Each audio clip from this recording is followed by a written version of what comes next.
ప్రజలకి మండదా? అంగన్వాడీ టీచర్లని కాల్తో తొక్కిస్తే ప్రజలకి మండదా? ఆశా వర్కర్లని అరెస్టులు చేయిస్తే ప్రజలకి మండదా? నిరంకుశతో నీ పాలన చూస్తే ప్రజలకి మండదా? అందుకే చెప్తున్నాం, కడుపు మండి ఉన్నారు జనం. ఈ రోజున అన్ని సర్వేలు, దాదాపు 11 నుంచి 13 సర్వేలు మన ఎన్డీఏ కూటమి, తెలుగుదేశం, జనసేన, భారతీయ జనతా పార్టీ 20 నుంచి 23 పార్లమెంట్లు మనం గెలుస్తున్నాం. జగన్ కి మొన్న అడుగుతా ఉన్నాడు, వై నాట్ 175, వై నాట్ 175 అంటున్నాడు. బందర్ నుంచి చెప్తున్నాం, వై నాట్ 15? 150కి వచ్చిన ఒక్కటి కొడితే 15 చాలు జగన్ కి, 15 చాలు జగన్ కి. మీరు ఆలోచించండి, మీ భవిష్యత్తు కోసం. కులాలకి దాటి జగన్ కులాలను లేపుతాడు. చంద్రబాబు గారి సామాజిక వర్గం చేత తిట్టిస్తాడు, నన్నేమో నా సామాజిక వర్గం చేత తిట్టిస్తాడు, ప్రతి ఒక్కరిని వారి వారి కులాల చేత తిట్టిస్తాడు. ఇక్కడున్న ఈ ఆకు రౌడీ ఎమ్మెల్యేని అడుగుతున్నా, నేను నీ కులం అయితే నీకు నోరు అలుసా? నీకు మేము కాపు అని చెప్పి బూతులు తిడతావా? నువ్వు ఏమనుకోలేదు, బలుపు అనుకోవాలా? ఏమనుకోవాలి? వెళ్ళి నువ్వు ఊడిగం చేసుకో, అక్కడికి వెళ్ళి జగన్ దగ్గరికి వెళ్ళి ఊడిగం చేసుకో, కుక్క పిల్లలాగా కూర్చొని పాకు. మమ్మల్ని మాట్లాడకు, జాగ్రత్త. ఒళ్ళు దగ్గర పెట్టుకొని మాట్లాడు, ఎక్కువ మాట్లాడుకో. తమాషాలుగా ఉంది ఒక్కొక్కడికి, కడుపు మండదా మాకు. మర్యాదగా మాట్లాడతాం, మర్యాద ఇస్తాం, మర్యాద నిలబెట్టుకో. పిచ్చి పిచ్చి వాగుళ్ళు వాక్కండి ఒక్కొక్కళ్ళు. మా కసులు లేక కాదు, ప్రజాస్వామ్య విధానాన్ని గౌరవిస్తాం. దాన్ని దృష్టిలో పెట్టుకొని మాట్లాడండి. ఒళ్ళు నోరు ఇష్టం వచ్చినట్టుగా పడేయకండి. చెప్తున్నా, 25 సంవత్సరాలు నా జీవితాన్ని రాజకీయాలకి పెడతా ఉన్నాను. ఆంధ్రప్రదేశ్ బాగుండాలి, దేశం బాగుండాలి, తెలుగు ప్రజల ఐక్యత బాగుండాలి. మీరు మాతో గొడవ పెట్టుకోవడం అంటే నీ బిడ్డలతో సహా 25 సంవత్సరాలు నేను చచ్చే వరకు నాతో గొడవ పెట్టుకోవడం గుర్తుపెట్టుకో. చాలా సహనం మాకు, చాలా సహనం. చంద్రబాబు గారు నిజంగా చెప్తున్నాను, ఆయన కక్ష పూర్తి ధోరణి ఉంటే పెద్దిరెడ్డి రామచంద్రారెడ్డి అనే వ్యక్తి వచ్చేవాడు కాదు. ఎప్పుడు ఆయన చేసిన అక్రమ కేసులు ఎప్పుడో లోపల పెట్టించేవారు. ఆయన పెద్ద మనసు వదిలేశారు ఆయన. అలాగే చెప్తా ఉన్నాను, ఈ రోజున పెద్దిరెడ్డి రామచంద్రారెడ్డి గారు కానీ, మిథున్ రెడ్డి గారు కానీ, వాళ్ళకంట కూర్చోబెట్టి వాళ్ళ ఏరియాలో ఎవరు రాకూడదంట, వాళ్ళ నియోజకవర్గాలు ఎవరు వచ్చినా వాళ్ళు ఊరుకోరంట. వాళ్ళు వచ్చి రాష్ట్రం అంతా కెలకొచ్చే. మీరందరూ రాష్ట్రంలో పిఠాపురం దగ్గర నుంచి బందర్ దగ్గర నుంచి అన్ని మానవ వనరులు, అన్ని సహజ వనరుల్లో మీరు ఏళ్లు పెట్టండి.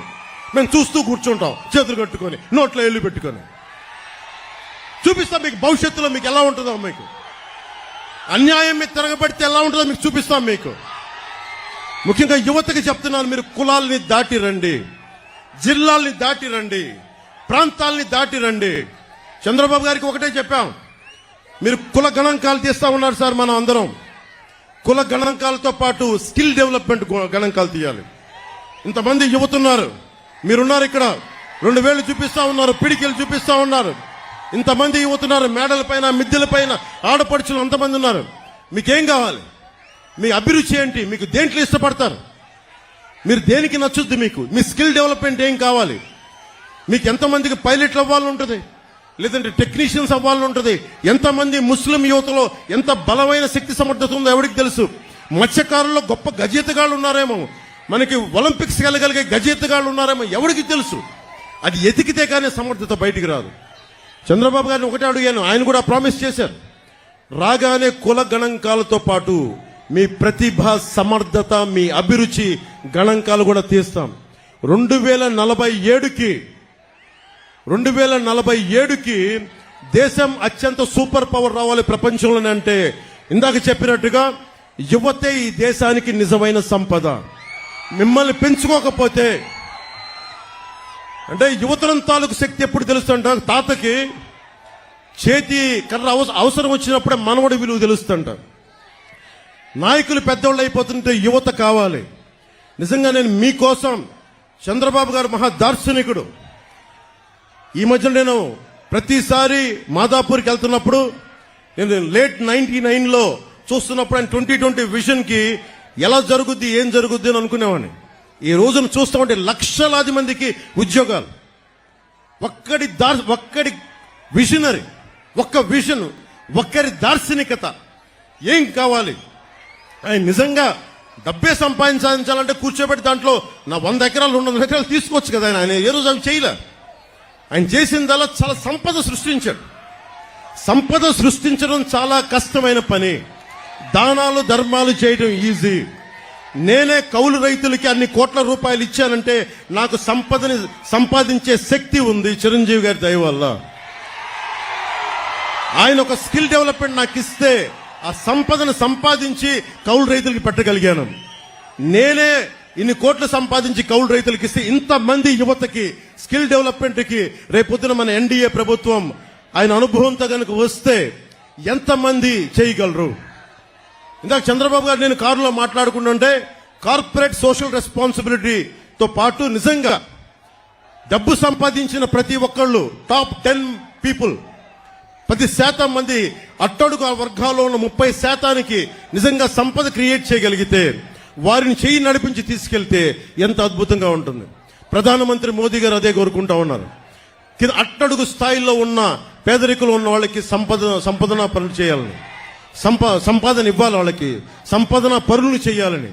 ఆ దిశగా మేము అడుగులు ఇస్తున్నాం. ఆ దిశగా మేము ముందుకెళ్తున్నాం. మీకోసం 2.5 దశాబ్దాలు పనిచేయడానికి మేమందరం సిద్ధంగా ఉన్నాం. 2047 ఇక్కడున్న యువత, ఆ రోజు 2047కి అందరికీ 25 ఏళ్ల యువకులు అయిపోతారు. మీరందరికీ 40-50 ఏళ్ళు వచ్చేస్తాయి. మీ భవిష్యత్తు 5 సంవత్సరాలు కాదు. ఈ ఎన్నిక, ఈ ఓట్లు చాలా మీ భవిష్యత్తుకు నిర్దేశించేవి. దయచేసి మీరు దృష్టిలో పెట్టుకొని, మా సరదా కోసం చెప్పట్లేదు, మీ భవిష్యత్తు కోసం వచ్చాం.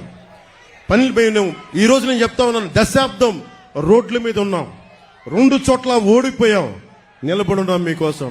తిట్లు తింటా ఉన్నాం, ఆకు రౌడీల చేత మాటలు అనిపించుకుంటా ఉన్నాం. అందుకని దయచేసి మీరందరూ మీ భవిష్యత్తును ఆలోచించి బాలశౌరి గారిని బలమైన మెజారిటీ తోటి గెలిపించండి. గాజు గ్లాస్ గుర్తు మీద కొల్లు రవీంద్ర గారిని మనకి తెలుగుదేశం పార్టీ సైకిల్ గుర్తు మీద గెలిపించండి. చంద్రబాబు గారు ఒక రాజకీయ దురంధరుడు, అనుభవజ్ఞుడు. ఆయనకి నిజంగా ఆయన అనుభవం చాలా చాలా రాష్ట్రానికి అవసరం. అది ఉంటేనే నేను చెప్పేది, నాకు సత్తా ఉంది, పోరాట శక్తి ఉంది, కానీ నాకు కావాల్సిన అనుభవం కావాలి. ఆ అనుభవం ఆయన దగ్గర ఉంది. జనసేన పోరాట పటిమ, తెలుగుదేశం పార్టీ నిర్మాణం తాలూకు శక్తి, చంద్రబాబు గారి నాయకత్వం తాలూకు అనుభవం, మోడీ గారి ఆశీస్సులు, ఇవన్నీ కలిపి ఆంధ్రప్రదేశ్ ని అత్యంత అద్భుతంగా స్వర్ణాంధ్రప్రదేశ్ గా చేస్తాయని మనస్ఫూర్తిగా మీ అందరికీ తెలియజేసుకుంటూ మీ అందరికీ ధన్యవాదాలు తెలుపుకుంటూ, మనస్ఫూర్తిగా మీ అందరికీ పేరు పేరున ధన్యవాదాలు తెలుపుకుంటూ, ఆడపడుచులకి, అక్క చెల్లెలకి, తల్లులకి అందరికీ వందనాలు పలుకుతూ మీ అందరికీ చేతులెత్తి మొక్కుతూ సెలవు తీసుకున్నాను. తెలుగుదేశానికి జయము జయము, భారతీయ జనతా పార్టీకి జయము జయము, జనసేనకి జయము జయము. ప్రజలందరికీ, ఆంధ్రప్రదేశ్ రాష్ట్ర ప్రజలందరికీ, తెలుగు ప్రజలందరికీ దిగ్విజయం కలుగాలి. జై జనసేన, జై తెలుగుదేశం, జై బీజేపీ, జై హింద్.